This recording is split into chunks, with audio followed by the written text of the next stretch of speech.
and the dependence on the supernatural, anything counter-scientific, unfortunately, I have to see to a scientific view. And I do say unfortunately with deep You regret. separate that. Okay, so the thing is, look, okay, let's have that discussion about the scientific view maybe next week. Okay. Because the thing is about the scientific view, just long story short, look, God creating the universe with its laws of nature. Laws of nature essentially are not really things out there.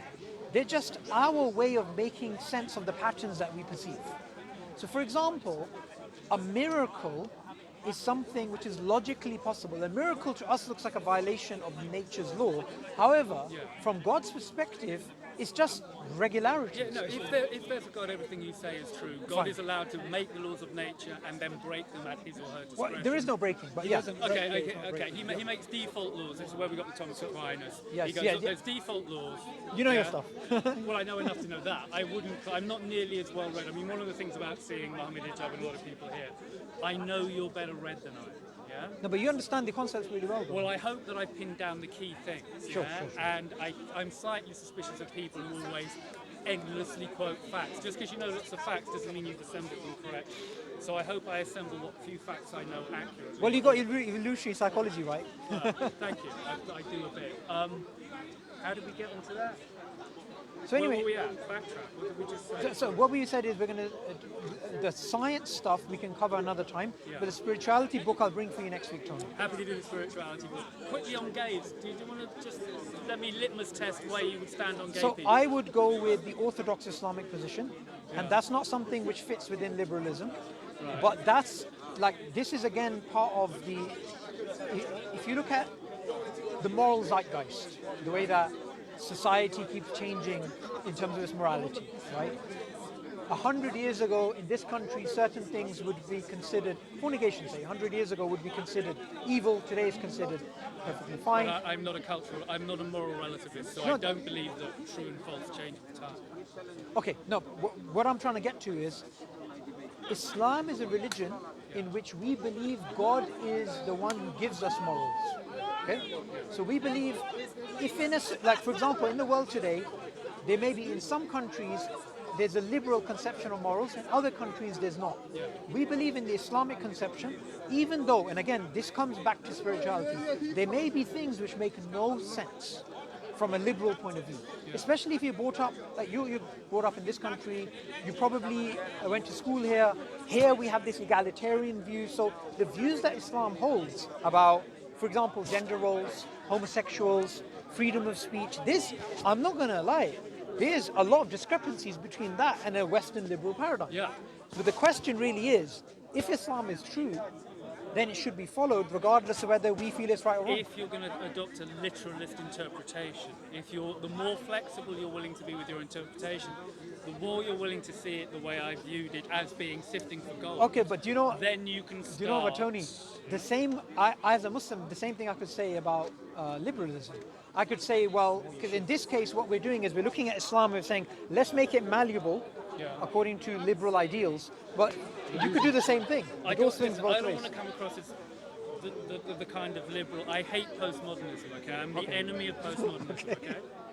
And as I said to, he's gone now, but he was really nice. The guy I was talking with before. Yeah, no, the guy I originally spoke with before him. Probably, he was great. As I said before, when Jordan Peterson debated Sam Harris, I respect both of them a lot, yeah? And they both agreed that the enemies are on the one hand dogma and on the other hand postmodernism. The idea that all morality is relative and in the eye of the beholder, that's a real danger. It might be true, but it's a dangerous truth. I don't think it's true, but I didn't think it's true, but it might be. But it's a dangerous truth, and we've got to. That's the battle to have, is moral imperatives, yeah. But dogma is the other problem. Okay, but You've got to walk between the two of them. But you know, when you said dogma, someone could say that you saying, I am certain that I know I exist, they could say that's dogmatic. They could, but I think they'd be wrong if they were honest with themselves. No, so all I'm saying is the light's on. That's all I know. Yeah, I don't know so what's what going on you're in saying the is light. keep I'm an just open saying mind. the light's on. Yeah. Of consciousness. Do you feel like he answered your question? Which question? I don't, but maybe. I know he didn't, but I don't think he was ducking it. I think we just naturally moved somewhere else. I think. In what way? I think the literalism with which the Quran the literalism with which the Quran goes, if it says it in the book, it's got to be true, doesn't make sense. I think the way to look at the laws across religions is that they're aspiring to deeper underlying moral axioms. And usually the moral axiom is the golden rule, treat other people the way you'd like to be treated yourself, okay? Yep. So when they say something like, don't eat pork, right? That is not a serious moral adjudication, okay? That's going, in the environment you're in at the moment, pork tends to be quite poisonous, don't eat it because survival is a good idea. But once pork has become healthier, you don't need to still not eat pork. No, but that's assuming that pork is forbidden because of health reasons. Yeah, no, but what I'm saying is I think it is. I think the moral codes which are put forward in religions are reflecting core, sensible, underlying principles. Okay, so let's go back to... They're not in themselves correct. So let's go back to what you said earlier about miracles. Yeah. You said from a God-centric point of view, if God exists, then miracles make sense. Yeah. Yeah. Likewise, if God tells us in society something is forbidden and something is allowed, then it's perfectly logical. The key word is because we're here because you guys read a book. Now, my common sense, my rational analysis tells me that book was written by a human being, okay? Now, that may have been or a series of human beings, that it was written by hand. And that human being or human beings may have been divinely inspired, but I don't take it automatically as read that they're infallible, or that everything that they put in there is automatically to the last syllable. Well, you shouldn't. Absolutely accurate. You shouldn't. Okay? And we're not making that argument either. Oh, okay, good. No, Well, we're not asking you to believe based upon blind belief. We're not I asking didn't say that. blind. It was written Just by the people. fact on rationality. Yeah. Or just So what we would say, So there may be some stuff in there that he said maybe he said the spiritual. what we would say is that you use rationality and spirituality, and both of these can lead to certainty in Islam. Yeah, and when I look at the impression I get about God from looking at all of the religions is that he, she, it is good. Okay, It's a force for good, yeah? about God, you said something, right? About he, she. We believe God is transcendent, so he or she or gender or any anthropomorphic description, it doesn't work. I just thought, because that's a very important spiritual point. Okay, I'm not buying that. My interest in God is in embracing something which is fundamentally about teleology and moral purpose. That's a God subjective. who is good. No, I'm not saying not good. I'm saying, because you mentioned The key property of God that you would normally mention are omnipotence, omniscience, Good. omnipresence, although you guys don't have omnipresence, do you? no, we have God being ever present, So- but not Omnipresent. In a different yeah, context. yeah, in a different context. Yeah. So basically, we believe God is closer to us than our jugular veins, but God is above creation. God is transcendent of creation. Okay, Transcendent. He Yeah. simultaneously transcends creation and is simultaneously all of But it. through his knowledge, he's ever present. He His says it's knowledge. unlike Okay, what I get from the books is the key property of God is that he is morally good. Yes, and that we he believe puts that. it to you that life is a fundamentally a moral endeavor. Your life and the condition of your Yes. soul is based on you making positive moral choices, yes. and that is the meaning of your life. Yes. The meaning of your life is to make good moral positive choices. Yeah. Therefore, I infer a God who is good, Yeah. who aspires to goodness, and because I believe I live in a self-consistent universe, then the book that I'm being presented with should present a God who is consistently behaving in a good fashion. Now, when that But God good- then good- starts discriminating against his own creation, and it seems that, seeing as he chose to create these things, and seeing as he knew in advance how things would play out, and seeing as he could see that those beings would come to terrible ends, just the creation of hell would be an insanely inconsistent thing for a good necessarily. deity Okay, to do. if It really, it should jar with you. There's no, something okay. just So not. if we go by your description of you're using your idea of good, and Yep. then you're judging according to that. Yep. The, It's all subjective. We've already agreed no, it's all subjective. we It's don't. all probabilistic. No, we don't. That's the thing. I don't agree with that. It's all subjective. But It's all probabilistic. okay, but from God's point of view, God is the one who dictates what is right and wrong. But now you're just blindly following a book. No. If you're not placing any boundary conditions on how you should adjudicate whether you pick this book over that book. If Yeah, you no, just no, go- you should. Okay, well, You my should. condition is be self-consistent. The primary message I get from you is life is a moral endeavor and each person should strive morally, Yep, yes? yep. Therefore, and I also get that I should be self-consistent. So I expect God to lead by example. And when God goes and does something as blatantly ridiculous as create hell and condemn his own creation to infinite suffering, I smell a rat. I can't Okay, help okay, but okay, smell a okay, rat, okay. So wait. Are you saying it's incoherent? It's incoherent. Morally. It's morally incoherent. Okay. If God is the author of good and bad, Yeah. then how is it morally incoherent? But just as he is presenting a universe to me, he presents to me a universe with rules and goes, live meaningfully as a good person. Yeah. Assuming that's what God chose to do. Yeah. He decided A, to create me, and B, to tell me this. And yet his behavior simultaneously is in contradiction to what he chose to tell me. How? Because he created hell. Yeah. Okay? He decided that he wouldn't be very benign or loving, that he would punish certain things infinitely for making finite transgressions, which is built into their hardwiring because they're fallible. He knows they're fallible because he made them fallible. He knows they'll make mistakes and then he'll punish them infinitely for doing what he knew they'd do. That's ridiculous. So now we get down to 2-3 assumptions which we can break down. These are the assumptions which you're saying leads to incoherency. The first is that, say, the desire of homosexuality or the desire of something else. It doesn't mean a human being has to act upon it, number one. I know, hang on, Yeah. I know this argument. Okay. You're saying there's a difference between having a proclivity and choosing to Yeah, act. And and number two, one second. Number two, the Prophet Muhammad taught us that all of mankind, all of the children of Adam, are all sinners, and the best of the sinners are those who repent.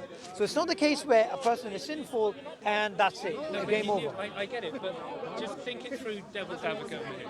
God went through a creative process in his head where he goes, I can create whatever kind of universe I want. I know, I'll create some beings that are fallible.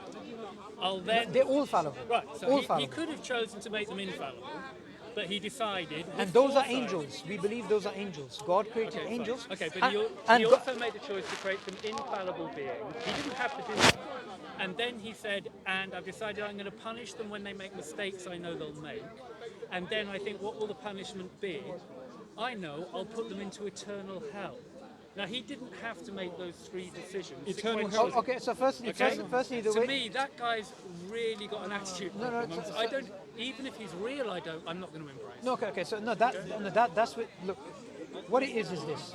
It's not incoherent. What it really is what you just said. No, the real issue is you don't want to believe in a God like that. That's the real issue. It's not the incoherency. It's you don't want to believe in what you consider to be an evil God. No, I'm saying he's sending out very inconsistent... I don't want to believe in an evil God. And the evidence from religion suggests to me I'm dealing with a benign God. Okay, now, when it comes to... If he's an evil God... No. Fuck it. No offence, but fuck it. Is it eternal? Hellfire eternal? Sorry, I shouldn't have said. I shouldn't have said that to you. Sorry. Okay, that was heavy. Given the context. Okay, look. The last thing I'll say to you is reconsider. Let me apologise for that statement because I know that's probably a very bad thing to say to you. Right? Look, it's fine. Whichever the God was, I think Tony, I'm not going to embrace you just because you're the most powerful thing. You've got to be the good thing. Look. What it is you're not God. No. Right? But your attitude right now is that you dictate to God what God should be doing. No, my attitude is that before I embrace a deity, I've got to use some level of my own discrimination based on the God-given faculties God gave me. No, if you were doing that, then you would have come to realize there is no incoherency. The real issue is you don't want to believe in a God that creates an eternal hell. It's possible that's the case. It's also possible that what I'm saying really is solvent. Because, if he's a good God, I expect him to behave benign. Okay, so look. And he is. Let's stick to divine. Let's stick to divine command theory. Let's stick to God being the author of right and wrong. It's impossible. It's impossible for. If that were the case, but then the kind of God that you're envisaging is basically just the most powerful thing there is. Yeah. The real issue is you don't want to believe in that. What defines your God then primarily is he's the most powerful thing. We believe God to be the most. He has to. We believe. He may have to be. But we believe God to be the most powerful. the most merciful. merciful thing's not Yes, it does. Wait, 1 second. And God is also, look, I'll give you the different names of God. The just as well, Nope. and the punisher. Absolute So authority. look, what it is. He may be winning on power, but he's losing on justice, and he's losing on No, but mercy. According the to his thing is, definition. the thing is, your definition. All I can do in my best goodwill is make a decision, and I know my soul's at stake, so I'm not trying to be frivolous. I understand the stakes, but in good faith, if there is a God who has a purpose for me, it's to use my faculties the best I can, and they tell me there's an inconsistency here and we can do better. Yeah, that a God who will punish his creation in an eternal hell is not consistent with a God who will tell you to treat everybody the way you wouldn't be treated yourself. It's not consistent. Wait, hang on. It's impossible, if given God is the author of right and wrong, it's impossible for there to be incoherency in God's commands. Yes, if, which raises... No, so I understand you don't believe in God. You're right. The key word there is if. So you're right. If that's the case, it would be impossible. Therefore, maybe it's not the case. No, so what it really comes down to is this. You see the flip side of the coin. The flip side of the coin would only work if you had an argument to chat, and this is why things come down to what is true. So I would build a case for Islam based on rationality and spirituality, and in your case, it would be you'd have to build a case opposing them. So right now, we're looking through two different paradigms. I'm not trying to oppose. I'm saying I want to build the most self-consistent. I've got to guess the nature of the universe I live in. I've got to place good bets on it. Yeah. Life is about trying to make good value judgments, which means good bets, good guesses on how to evaluate things. Okay? Right. And I'm evaluating I live in a self-consistent universe. Maybe I'm wrong, maybe it isn't. But I'm placing my bets on that one, self-consistency, yeah? And because I expect self-consistency, I'm going to apply that axiom across the board in all fields, including religion, morality, science, and everything, personal ethics. No, but I understand. And I notice a clear inconsistency in religions which insist on a hell. That seems contradictory to the idea of a merciful God. Now, hang on, you must at your gut level be able to appreciate my point. The clear contradiction between hell and mercy. No, there is no contradiction. I'll explain to you why. You can't even feel 1% of No, what I'll explain to you why though. It's going to be difficult. No, I'll explain to you why. Nobody goes to hell unless they deserve it. But they can't possibly deserve it if they got created against their will with a nature which was going to fail. Look, Tony, the real issue is the God complex. You are dictating to God what God should do. No, you're... Because look, if God, and you already agreed with me, if God is the author of right and wrong, there is no incoherency. The real incoherency is when you use your definition of right and wrong, of mercy, of justice, and then you apply that to God and say God should not have created hell.